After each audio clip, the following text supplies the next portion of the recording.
Welcome to Conspiracy Crypto Pirates, episode 14. We made it, 1-4. Nothing bad happened supposedly on 13. So. Yeah, and today was a leap year.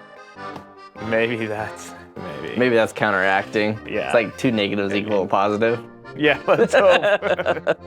So, how are you? Not too bad. Anything new and interesting in your life? There's always stuff new and interesting. Did you see the crypto markets? I did. They're exploding. They're exploding right now. Yeah, they're not the God candle thing, but they're definitely ratcheting up. Right? It's that curve starts. Yeah, going the hockey up. stick. Right? We're hoping. There'll probably be a correction here real soon. Oh yeah. And by the time you watch it, it'll probably be like the downturn. Like that's not right. Yeah. But Bitcoin hit it was almost 63,000. It was like 62.9.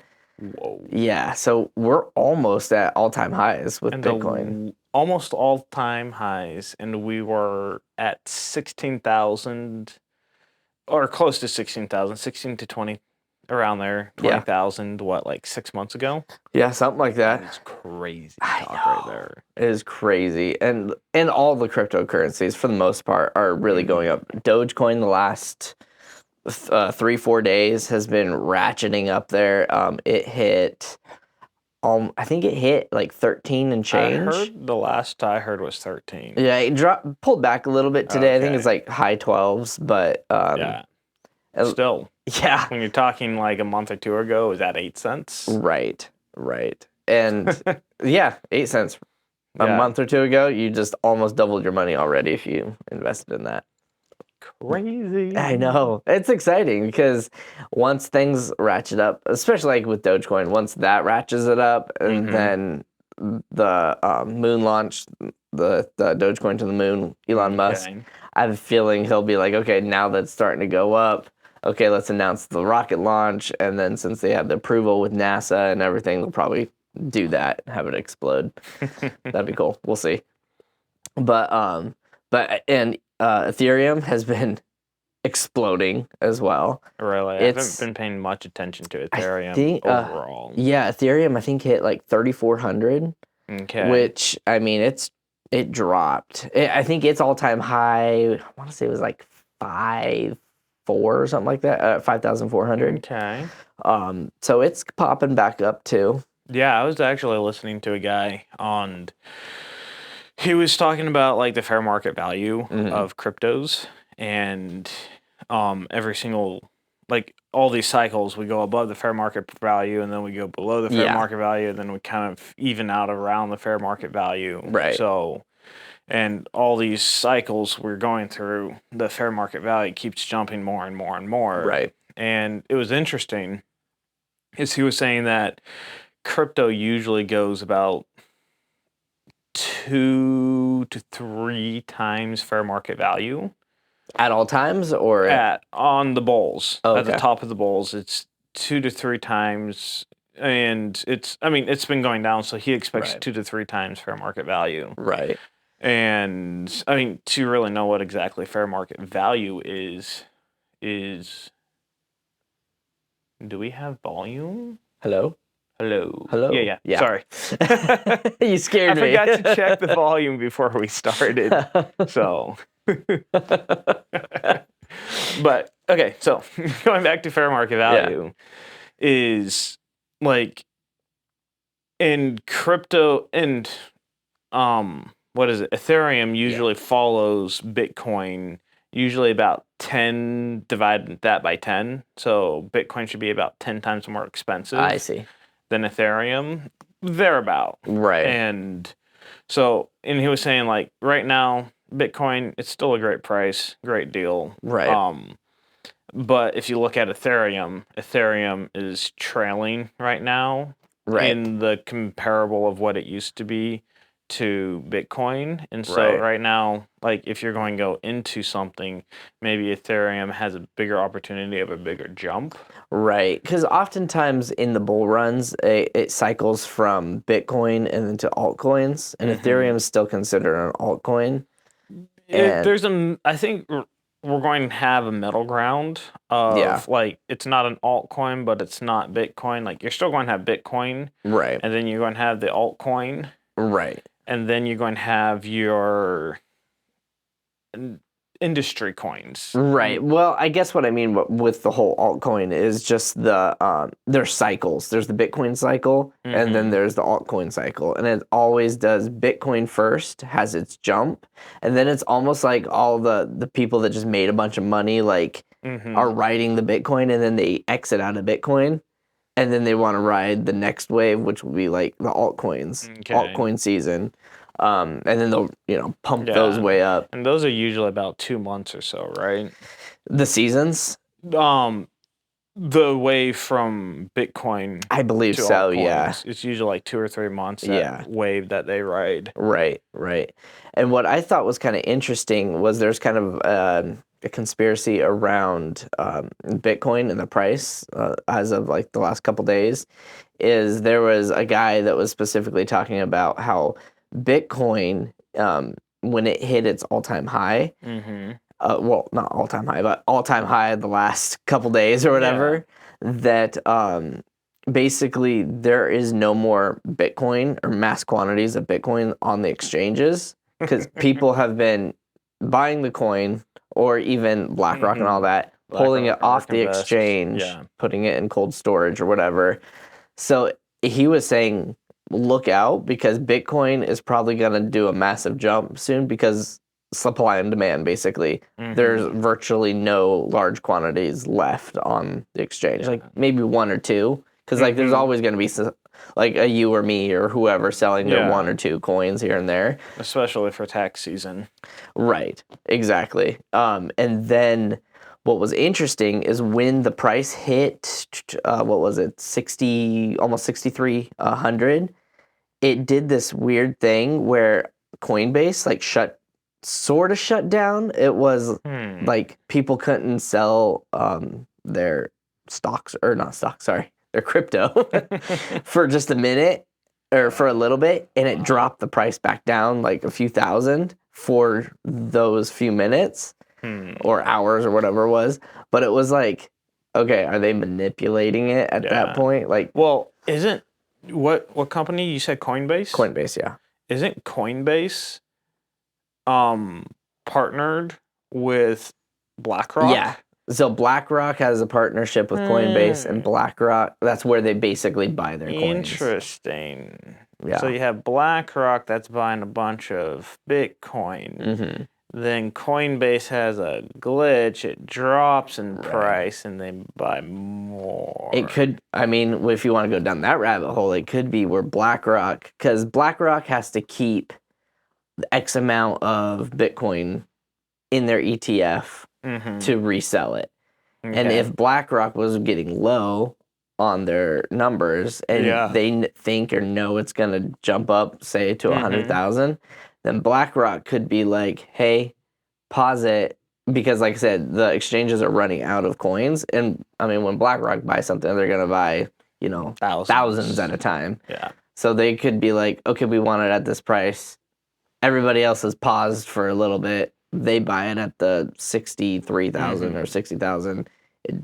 But you'd think when they purchased that much, it would jump it up, though. Even if they're doing it in secret. They were buying the only ones buying. Yeah. And people are like, oh no, it's going down. Sell the short-term traders. Yeah. Sell, boom. So if they buy, say, 5,000 Bitcoin versus like everybody's buying, yeah, it could be. Because they would probably equal the world's population in a sense of like right now we're buying, put a buy order in. I could see that. Yeah. That's interesting. Huh. We start a new conspiracy. Check it out. Sure, it's not new. It's definitely new. If my brain was able to think of it. Right. But speaking of conspiracy, I'm sure Gary Gensler thought of it and was like, no, I'm not investigating that. I'm going to investigate other coins and other people. Right. I'm getting too much money from BlackRock and all these other people to stick into my own pocket for me to investigate them. But have you heard of, speaking of conspiracies, have you heard of Coral Castle? No. So it's this place in Florida, and it's built out a lot of rock, basically, and coral, obviously. Okay, so it's under the water where No, it's all actually the not. mermaids and Mermen. mermen. Or vermin. No, it's out of the water. It's like it was in this guy's backyard.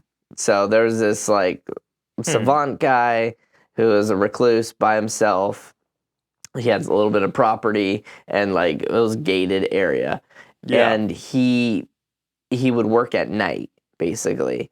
And Okay. like at night it wasn't I think it was like a 2-year period. So it wasn't like too long, but it was a good chunk of time.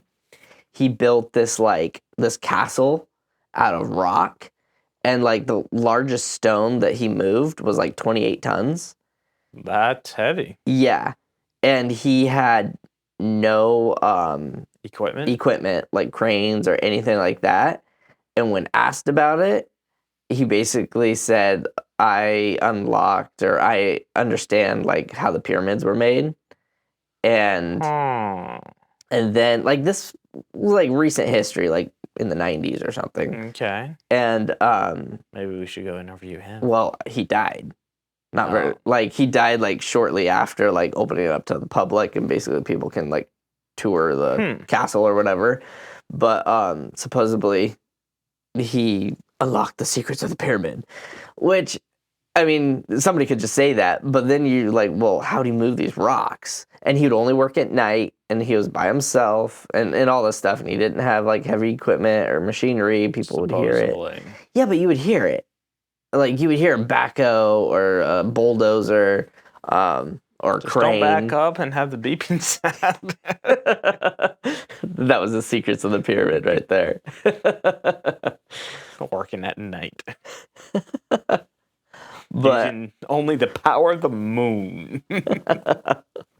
But actually, speaking of the pyramids, there's a new theory I heard on what the pyramids were used for and what they were. So, like, have you heard the theory that it was like a power plant or something like that?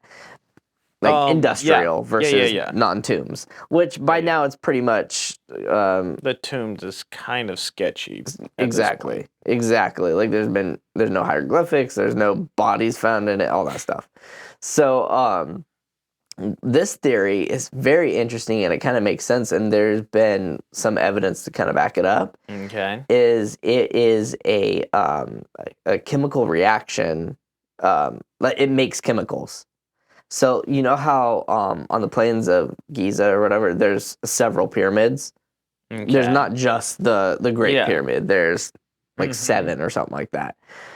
So this guy's theory on it is each pyramid made or generated a different type of chemical. Okay. And like chemicals that we use today. And he was saying like modern society that we live in today, basically everything we do runs off of chemicals, that we make everything using chemicals. Oh, like H2O a chemical? No, like fertilizer and all that stuff. Yeah. So like I think it was is it the Red Pyramid? Yeah. So what's interesting is the old name for Egypt is like the land of Chem, which is short, or is where we derive the word chemistry from. Okay. Right? And like in Greek, chem. Anyway, it all aligns on that avenue. And like the Red Pyramid, he said he was developing this theory. He got to tour it. And he could smell the ammonia or whatever. Okay. And then he was like looking at the walls, and like they took samples of the walls, and it had like residue or whatever of ammonia. And then he got to looking at like all the chambers in it and the way it's structured. And then he was like looking at like how we today make ammonia, and like it's exact same like structure type. Interesting. And then and he's developed like theories for like all the pyramids with different chemicals, and he's like matched it up, and each one, like they've done hundreds of sampling, and they all have different chemicals like in it and different residues to keep the rock, the granite inside of it from Degrading. like degrading over time. So then he was looking at how then they could use those chemicals to like mix together and create other chemicals. And the main thing that he was looking at is they were probably using it for like mining for I can't remember the name they call this kind of mining, but it's basically like kind of evaporates all the other rock except for like gold if you're looking for gold or whatever. And then he was also saying how there's a lot of in the plains of Giza. There's with this in mind, he went out and was looking, and it was a lot of like the runoff stuff that from the pyramids look like big like basins as far as runoff for chemicals and all this stuff. And the Sphinx has a lot of weathering on the side, and a lot of people figured, oh, that was during like a flood or like when the Nile River came up that high, and like, and that would have taken like hundreds of years to erode the rock at this level. But then he was saying, well, what if there's like a chemical spill, and the chemical spill matches, it would have done the same thing in just a lot shorter of a time. Okay. So it was very interesting theory because it makes sense. The pyramids would have been to create these chemicals. A lot of the chemicals would have been like for like farming. Like we use what is it? Some type of fertilizer. What is it? It's not nitrogen. Is it nitrogen? I can't remember. It's I think mixing a couple of them together into creating fertilizers and stuff, which would make sense because back when they were aging the pyramids, or where he thinks the age of the pyramids is that part of Africa was very lush and fertile. So it would have been good for farming and all that. And it would support a huge population because basically these were your factories for the stuff. Yeah, I mean, if you look back, and people have said that the Sahara Desert used to have a lot of running water, lakes, like the largest lake in the world supposedly, and probably right for farming. Right. And yeah, but it was interesting. Mm-hmm. You said that the pyramids are made to make chemicals. Yeah. I want to see on this episode's thumbnail to have the pyramids with smokestacks coming out from behind it. That'd be perfect. Yeah, then be like, then this is how we got the Sahara Desert. Because of the CO2. That's hilarious. Too many camels were farting back then. Oh man. But yeah, I just thought that was I've never heard of that take on the pyramids. Yeah, that is an interesting and new one. Yeah. And it seems somewhat likely-ish, or like on the lines. It wasn't so far-fetched out there that, some of them are like, oh, alien spaceships. Yeah, I mean, it's reasonable, especially if you go in there and you test the walls of the pyramids and you had different chemicals that each one, you think each one would have the same chemical. Right. Well, and what's funny is this guy then has taken that theory of Okay. Is that cool? No, yeah. Okay. We just have a limited amount of time on the hard drive, so I just got to be paying attention to how long we go. Okay. But what's interesting is this guy has actually taken that theory throughout like Europe and all over to like other ancient sites. And he has found also other sites with like correlating like chemical creation. Okay. There was one in particular. I don't even remember the name of the site. I didn't even look into it that much because like I wasn't even planning on talking about it. But well, basically what was interesting is they don't know what it is used for, or what it is. But out front of this monolithic thing, there's this giant like stone sitting out there, like a block, Okay. and there's like inscriptions on it.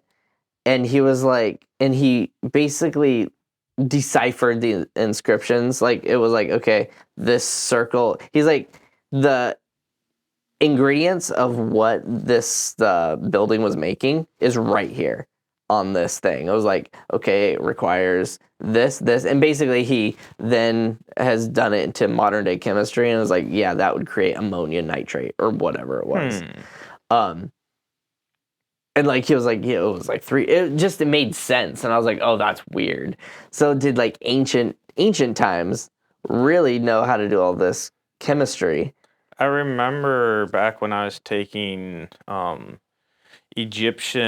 chemistry. Yeah. Back in college. Belanda Chem. And like to think that it went all the way to Egypt, like we have a base knowledge of like, oh, it started here, Yeah. which I don't even remember where it goes, but like nowhere do they state that it had a possibility of coming from Egypt. Right. Which would be interesting of studying like the old word for Egypt or the old name chem. for Egypt of chem. It's like you're studying that still to today. Right. And it would be weird to think that they're making chemicals that we still make today. Right. And even things that are not debated is like Egyptians that we know of today that actually did chemistry was they would make makeups and so forth. And they invented basically like the makeup or that color blue that everybody kind of knows, that kind of lightish. The one the laser scan? Yeah. No, the color blue, basically. Okay. Yeah. They created that pigment, which it's like they had to do some kind of chemistry to even get to those simple things. So they even the Egyptian knowledge that we know of today, they were doing chemistry. So think of like maybe their ancestors that maybe almost got wiped out or something, built the pyramids and had this whole chemist lab. That's you got too experimental and went poof. But yeah. Do you have anything? Yeah. So talking about chemistry. Yeah. So today we know how to make diamonds. Okay. But back, so do you know how diamonds really kind of like why diamonds are the way they are today? Like the ones we create or the ones like found in mines? Well, diamonds that are found in mines and diamonds that we create are pretty much exactly the same. It's just one is created in a lab and another one is naturally mined. made. Yeah. But so here, let me. Yes, do the research for me. All right. There's a lot of notes I have on this one. On diamonds. A diamond is forever, So diamonds. Okay. Are like how rare do you think diamonds are? Let's just put it that way. How rare are diamonds? So out of the gym. Yeah. Out of all the gyms. I know they are not as rare as you think they are, but I know they seem like they're rare. I mean, it seems like anything that you have to go like picking away in a cave would be rare. Right. Okay. So they're the least rare out of all the gems. Really? Or at least one of the least rare. Okay. So, I'm sorry. But okay. Sorry, I had to find this word again. You're good. So, we have a quadrillion tons of diamonds in the ground. How do you even quantify that? I have no clue. I'm not an expert. Okay. But so you have a quadrillion tons, which is 1,000 trillion. Okay. Quadrillion is 1,000 trillion. 1,000 more than a trillion. Okay. And we have how many again? They said a quadrillion. Okay. So it might be 1 or 2 or 3, somewhere around there. Yeah, something like that.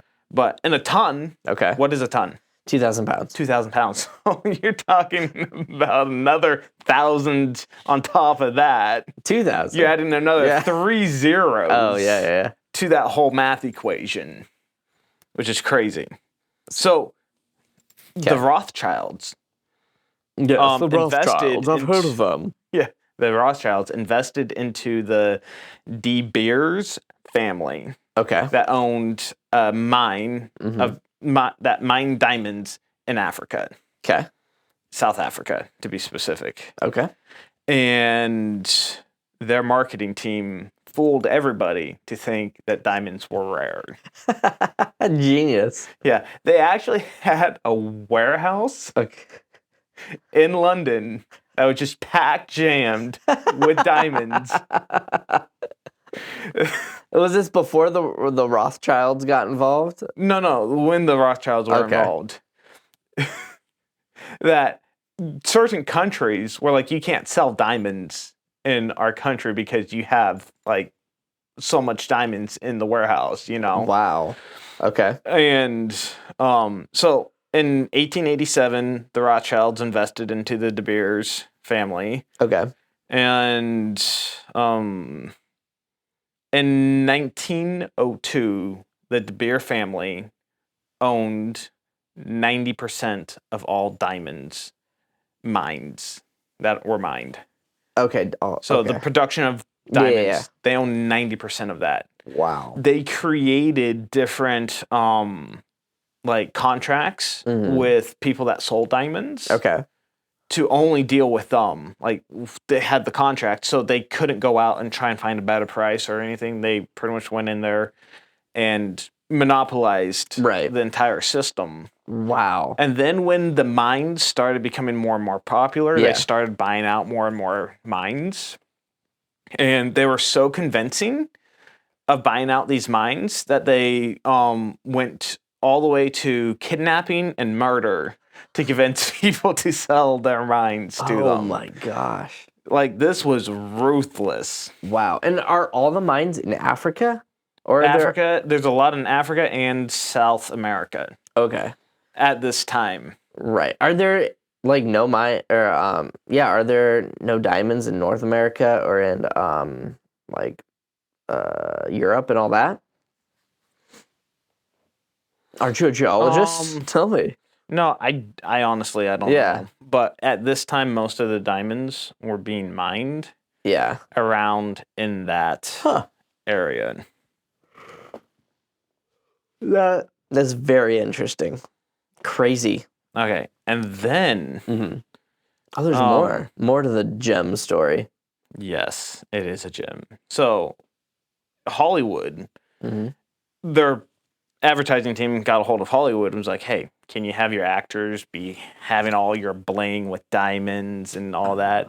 And they created diamonds. Hollywood helped create the fashion of diamonds to be part of the influential and the rich and famous people to have diamonds. So that is an interesting thing. That is very interesting. So yeah. So the Rothschilds, right? Yes. They invested into De Beers. Like, were they minority? Like, how? I do not know how much they owned of them, but I'm sure Rothschilds, they probably had a convincing amount of shares. Yeah. Well, and I was just thinking they were probably a huge part of going to Hollywood and doing all that. Okay. So on the price per gram, where do you think gold lies? Like if you currently or back then? Currently. Per the value of gold per gram. How many grams are in an ounce? I don't know. Okay. But Well, so $100 a gram. gold is ranked number 16th in the price per gram Okay. of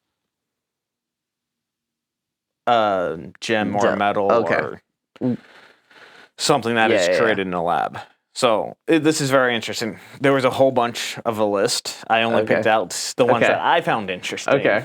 So number 16, gold is ranked number 16, and you only have As far as rarity? Cost, not rarity, of cost. Okay, per gram. Which, I mean, cost usually would go with the rarity of something, like the rarity and the use of it. Scarcity.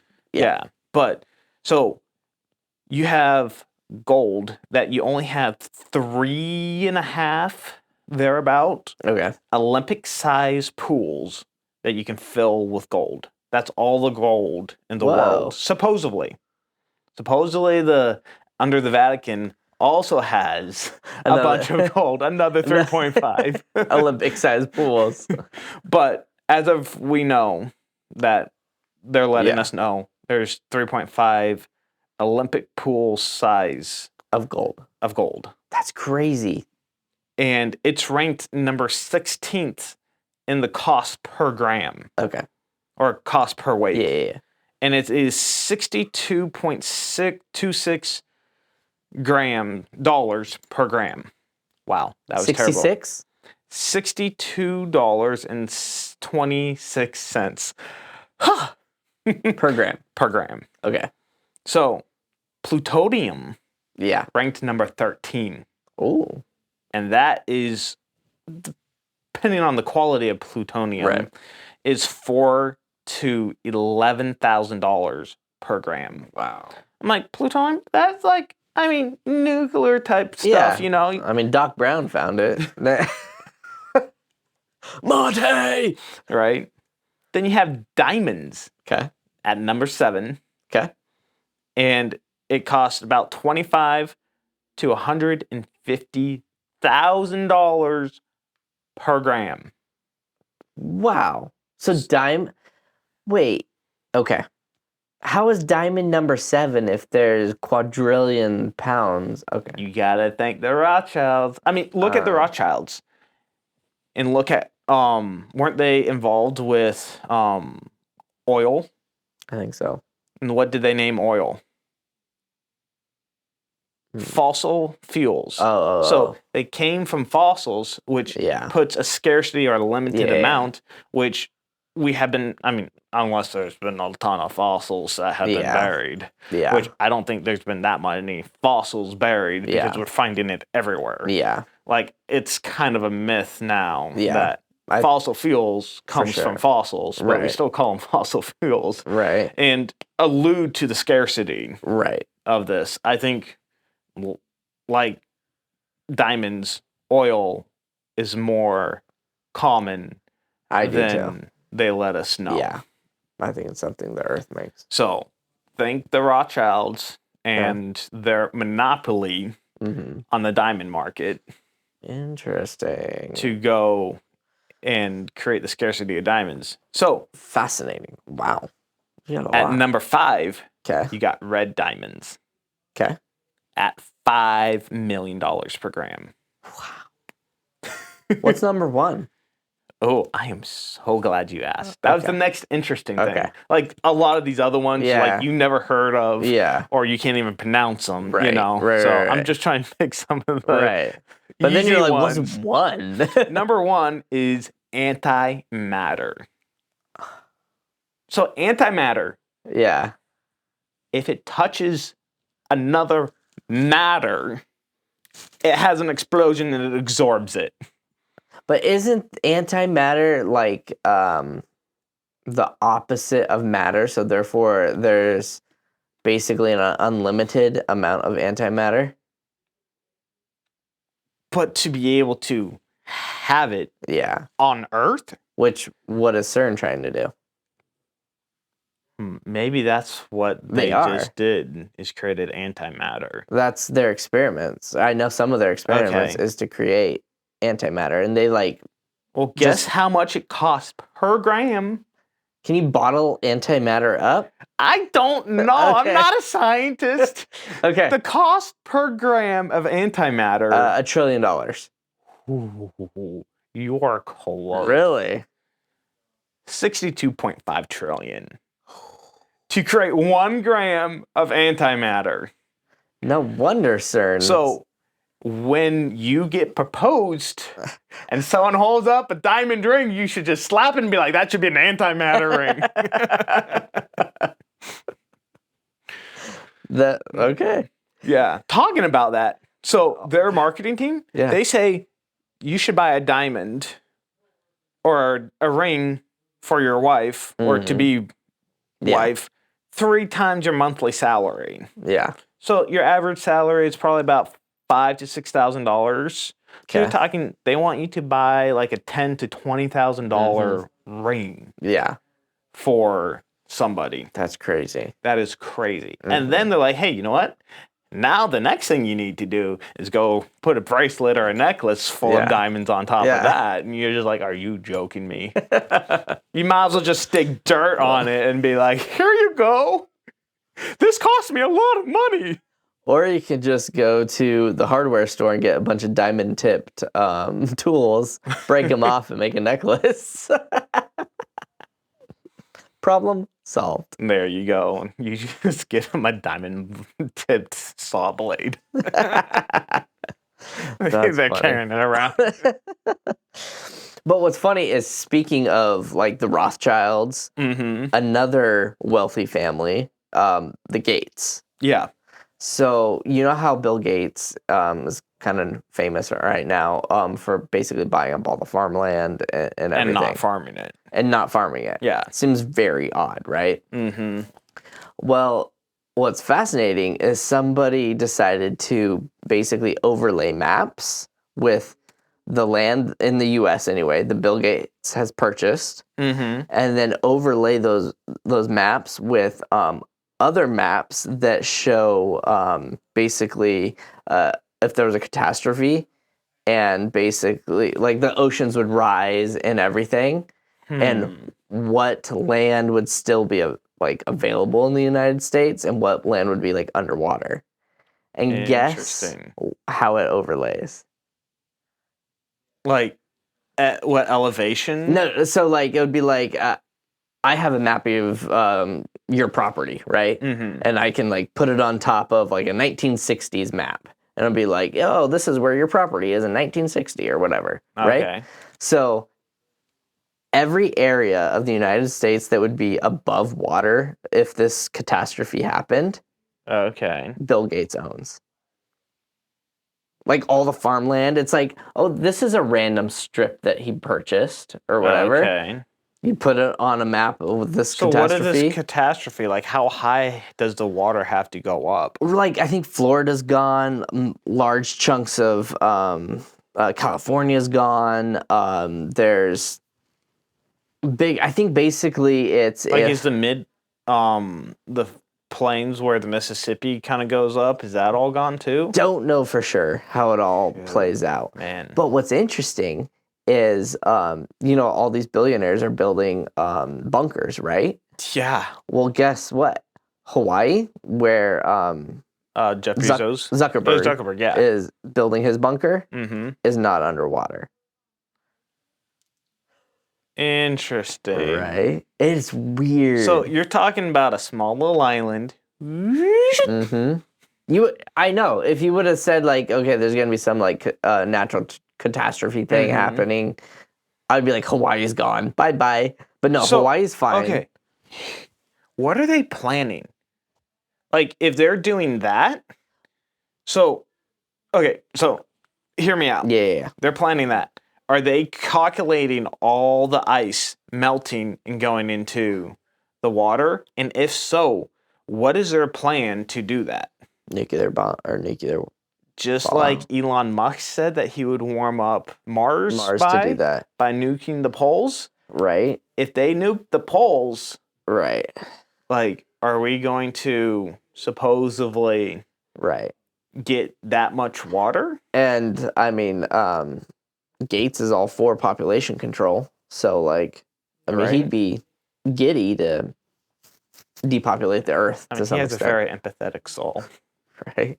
But I just think it's fascinating whether it's a mischievous plan like that with nuclear bombs or whatever, or if it's like a meteor coming down, hitting, But why are you planning, unless you know a meteor is coming, well, that's what but I why mean. would you They plan might know that. for a 0.000000001% chance of something happening? I mean, they can see trajectory. Like maybe there is a meteor that's fairly close. NASA is looking for meteors and stuff like that.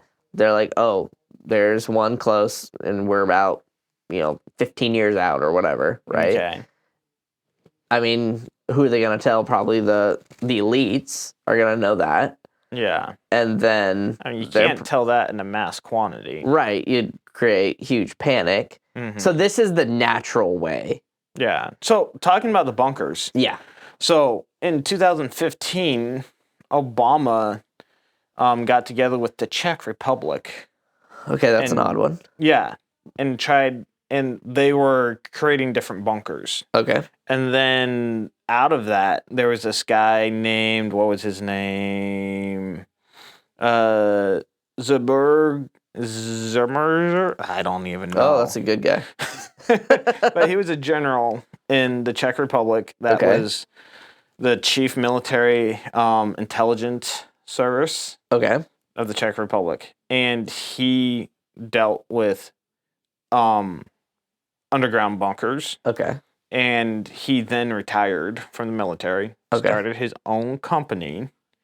Okay. And he is building bunkers. Sounds very lucrative. Right? He's building bunkers all over the world. And, I mean, don't even bother looking him up unless you have $40 million to spare, because that's his cheapest one. Wow. We need a few more likes and subscribe so we can afford a bunker. So the lighthouse job, you would need to work around 40 years, no taxes, to be able to afford that. That is crazy. But that's crazy. I mean, that just backs up to what we were just talking about. Yeah. How does that match up with... And that was in the early part of 2015 that he was starting to build bunkers. Right. Well, I mean, it takes a while to build all these bunkers for all these elites. And then the elite, which is also an interesting thought, is you have, remember that hotel in Washington that had the underground bunker? Yeah, that they replaced with the airport. So that probably wasn't above the required elevation, would be my guess, if it was in Washington, D.C. area. So, but Denver, Mile High City, would definitely be. Wow, I didn't even think of that. Very interesting. That is crazy. Did you hear about how Africa is splitting into 2 continents? No, but I wish California would. But so overnight, I think this was like last year sometime.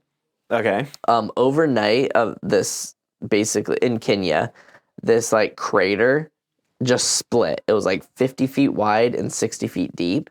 Just overnight. In Kenya. Wow. And it's, I guess, just growing steadily from there.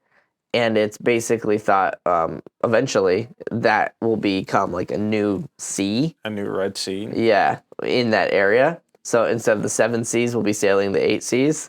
But anyway, I thought that was like, oh, I've never heard of that, until just recently. Like that Kenya is splitting and Africa is going to be 2 continents. Now another continent we'll have to visit. Wow. To go there. But yeah, I thought that was just kind of interesting. Crazy. I thought I've been to all the continents. Do you want to hear a love story? Oh no, definitely not. Is this a kissing book? No, it's not. Okay, good. Then I can listen to that love story.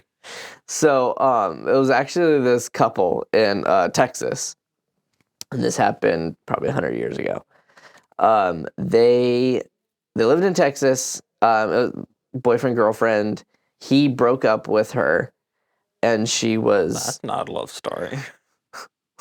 heartbreak story. That's more of an Adele song. Yeah. But he broke up with her.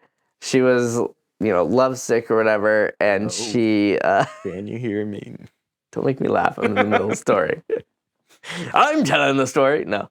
I'm just singing a song. So he broke up with her. She was so lovesick that basically she decided not to live anymore. Oh wow. Yeah. She unalived herself? Yes. And That's then her definitely- brother. I guess Romeo and Juliet's a love story, so okay. We're justifying this love story. Okay. And this is a true story. Okay. So her brother was irate over the situation. He came with a gun, came to the guy. He took a shot at him, and it skimmed his cheek. Loving thing to do. Right. Skimmed his cheek. The brother basically just committed a felony and all this stuff. He unlived himself as well. Wow. And then this guy, he grew up, was 40 years later. He had family, kids, and everything. And there's this tree. And they wanted to get this tree down. I think it died or something. And they're just trying to get it out of their yard.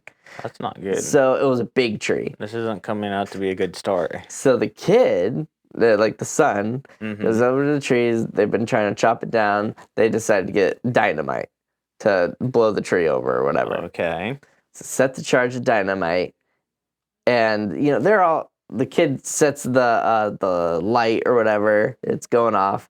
The dad, the guy, is like 100 yards away watching this thing. The tree blows up, and the dad falls over dead with a bullet shot through his forehead. And that bullet was from the brother that took a shot at him 40 years ago, and That's a good shot. It lodged itself in the tree. That's not half bad. And with the explosion, it dislodged and went hit him in the forehead. The odds of that happening. Insane odds. And Did he have a lot of money? Like, did his son go pop and be like, those just dislodged like that? I mean, but Dad's been telling the story for decades now. No, I mean, supposedly it all checks out and it's all true. That is bizarre. It is so bizarre. So bizarre. Like, what are the odds? Like, I mean, just that the bullet was in that tree, for one. And then You're talking about one in a, that he's probably the only one that has had a background story like that someone shot him. Like, how many people got shot in the face, lived to tell a story, and then come to find out that he gets killed by the same bullet. And who knows, he might even knew that bullet was in that tree, like, Maybe. to begin with or whatever. So, like, he might have told the story for years, that bullet's the bullet or whatever. But even just with that, just the trajectory, I mean, he's 100 yards away. What are the odds of the trajectory to be, like, literally perfect? And the ability to have the speed of the bullet. Yeah, I mean, if it was exploded by dynamite, I mean, it's gonna... Yeah, but, I mean, still. Yeah. It's gonna have velocity. Okay, so talking about this. Okay. Talking about dynamite. So I was going to church. Okay. Down in this small little town. Mm-hmm. And there was a guy that was telling me the story, this old guy. Okay. And he was like, yeah, so I grew up in a house next to the church, and pretty much this church was like 100 years old, the building or whatever. Yeah. And he wanted to get the stump out of his front yard. Okay. So, knowing nothing about dynamite, he goes down to the local hardware store, buys a bunch of dynamite, sticks that underneath the stump because he's been trying for like a day or so to try and get the stump out with his truck and everything. He's like, I'm done. I'm putting this dynamite in there. He just loads the thing up. He sets it on fire. He goes, hides. It explodes. The stump flies up and over the road onto the other side of the road. He's like, I hope this doesn't hit a house. Yeah. I was like, that is crazy. Oh my goodness. That you have this local, probably farmer or something like that back then, just walking down to the hardware store, buys a box of dynamite, sticks the whole thing. He's like, how much should I use? I don't know. Oh man. Have you heard the dynamite story where it's you know how people will like, it's like poaching now, but like they take dynamite, throw it in a lake, and it like makes. You the mean fish. what the environmentalists do to study the lakes? Yeah. So this guy, he was fishing. Mm-hmm. He bought this brand new truck. He had this brand new truck. He had his dog with him. That it was like a new, like fairly like year-old puppy, and he's training it, basically like a hunting dog. And he brings the dog with him. And he lights the dynamite and he throws it and he like basically hides behind the truck, basically just, you know, for shelter. I'm only picturing where this is going. He throws it. His dog runs after it because he's been teaching him fetch. His dog runs, grabs the dynamite, and comes running back and hides underneath the truck. No. And then this guy, I mean, he hightails it to the woods because this thing's about ready to blow. And it just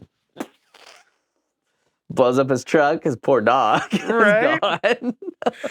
All that time and money that he spent on that dog, and it does the one thing that it's supposed to do, and it picked the wrong one. It picked the wrong stick to grab. Right?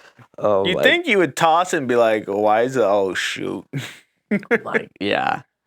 Like you would tell the dog, no, drop. Like, right.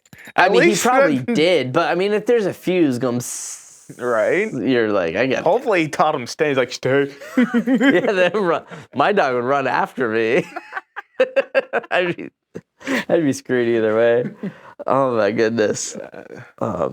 Yeah, your dog did not play fetch. Go fetch. Pet me. Okay. But yeah.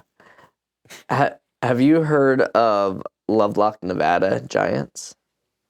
No, but it sounds like another love story. The last one did not end too well. This one didn't end too well either for the giants. Okay. So I believe it's the Paiute Indians.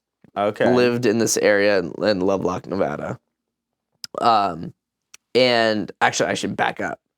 So individuals that were searching for bat guano in the caves went into this cave in Lovelock, and they found giant bones, skeletons, and all that. And they actually even found clothing too, and like shoes and interesting or sandals or whatever, you know.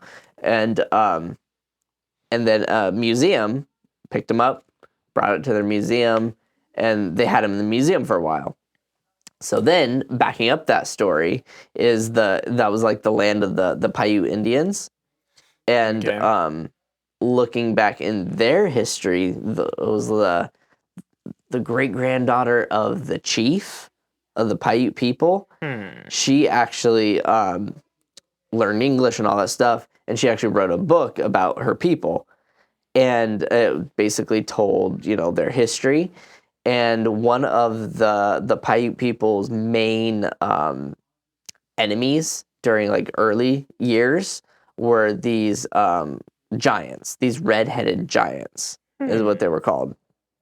And there was like hundreds of them. They would. That's scary. Yeah, the giants like were David and the Goliath. It's like David and the Goliaths. Yeah. And these giants were like cannibals, so they would like eat the people. So like they would like raid the camps at night and everything. So basically, these Paiute Indians were like, let's get rid of these people. Right. So they go, they like surprise attacked them. They killed like, I think there was 40 left, basically, almost all of them. And they drove these last 40 into a cave, and then they like blocked off the cave and started a fire, and basically like smoked them or smoked them to took death. all the oxygen out of the cave and like killed them. And then going back to a little bit more modern times where these people found the bones, well, they went back to the cave and they were just looking around after like hearing about the story, and around the cave are like burn marks, singe marks. And what's interesting is these giants, they were found, they had some clothes remnants left, which would kind of make sense in the fact of they were smoke preserved. They were, but they died from hyperventilating type of thing versus like getting shredded apart or whatever.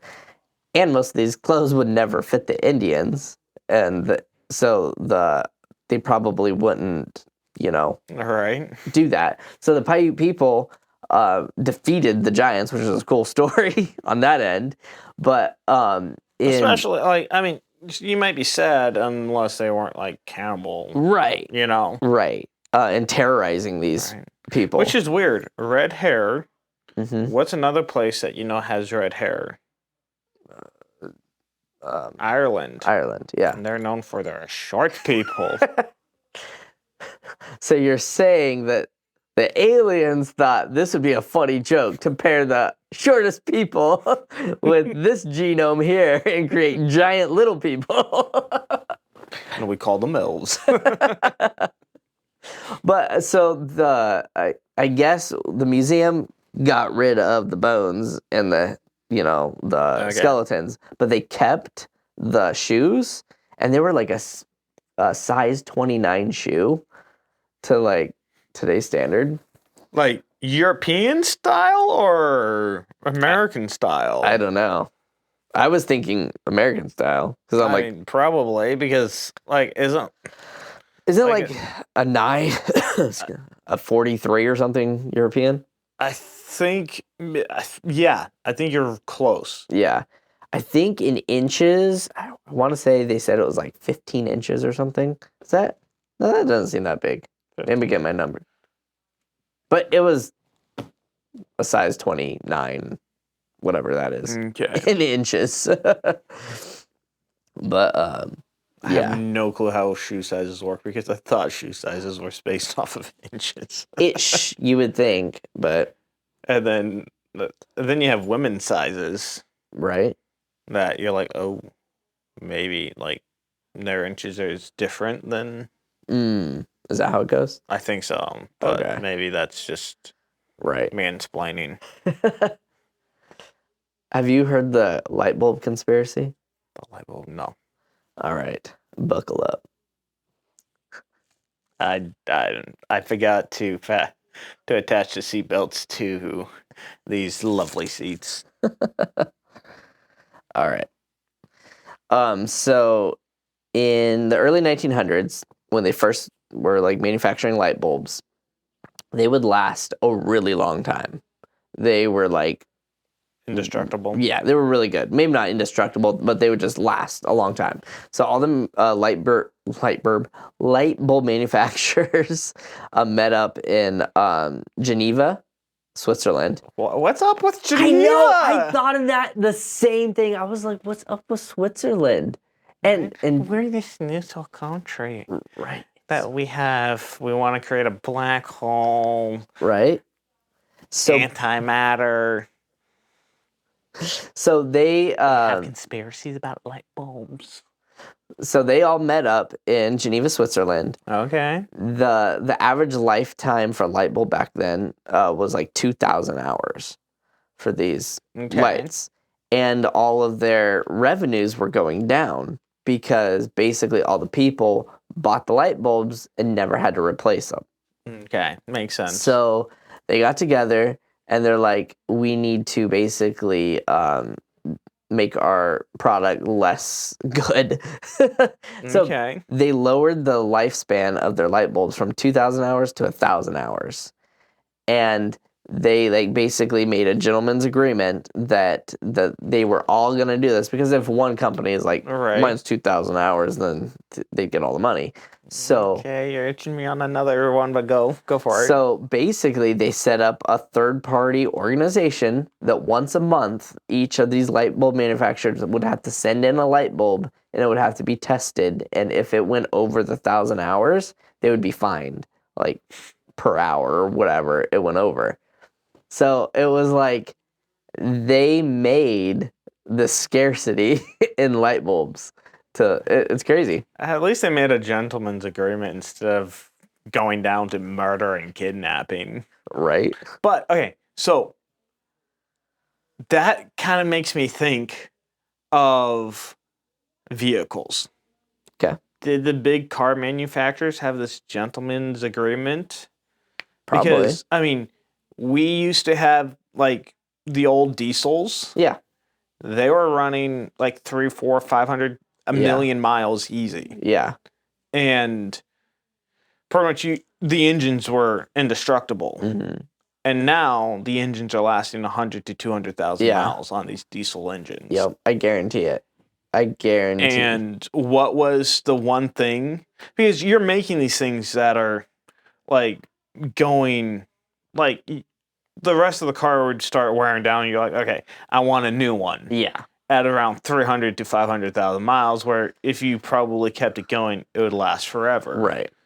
And so you take that and you go, how do we go from this engine that's indestructible, right, that gets, I mean, getting close to 20 miles per gallon? Right. And you're like, okay, how do we get this engine from that to having its lifespan? Because I think they do this very thing. But you do that very thing, but where did that come from? Where did it come from? Yeah, the EPA. Oh, all the EPA standards. We're getting our vehicles too good, so we've got to create new standards to abide by. Yeah.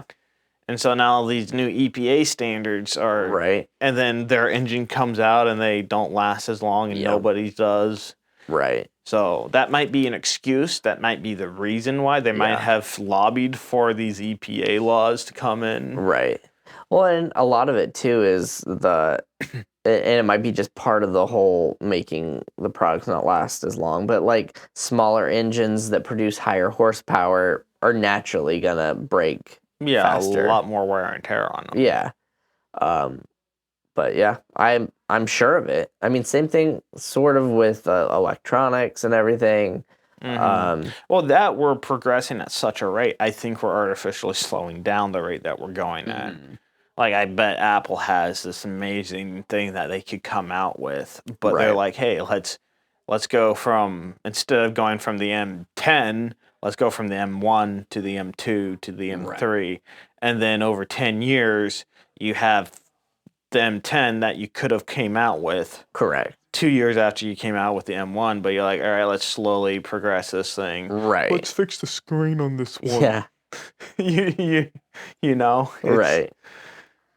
Like, I think we could be far more ahead of our technology. It's like AI coming out. Yeah. You don't think they didn't have AI? Like, look at BlackRock. They had a computer that pretty much did trading for them. And that's why, like, I forget do you know what that computer is called? I don't. Oh, maybe I have heard of it.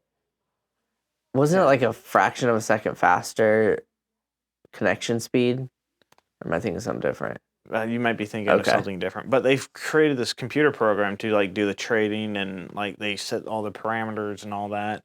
Yeah. And it's like for you as a person to get ahead on trading. Yeah. Is ridiculously hard because it has like all the human characteristics and knows like what people are going to do. Like, oh, this is going to happen, so I want to put my money in here, and then it goes down even more, and then you have to sell, and then Right. So it has all the different calculations going all out in a millisecond. Right. where you're pretty much just trading based off of an emotion at that point. Off your meat computer. Yeah.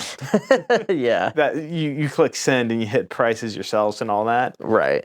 And Coinbase. Yeah. I think they did a partnership with BlackRock to supply them with the ability to buy Bitcoin or to buy cryptos. Right.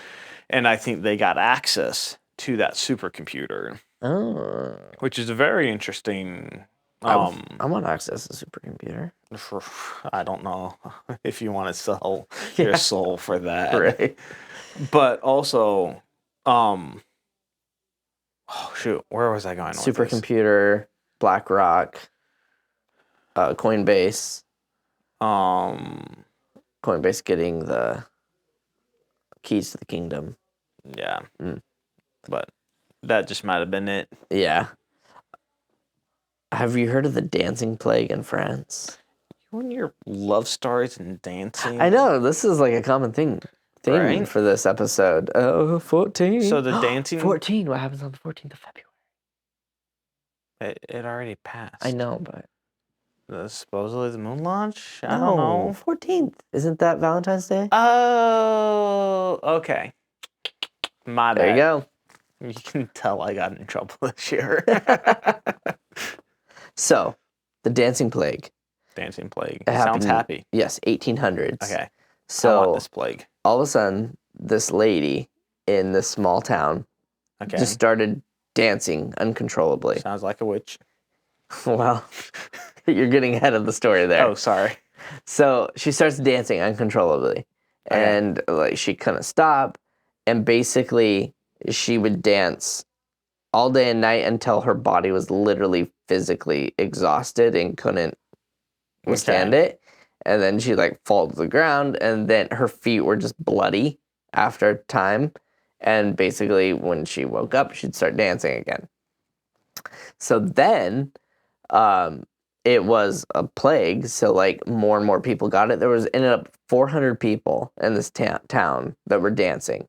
And they got this plague in like July, and it lasted a month and went till August. And they had this... Sounds like a happy time. Right? Are you sure it wasn't a dancing potion?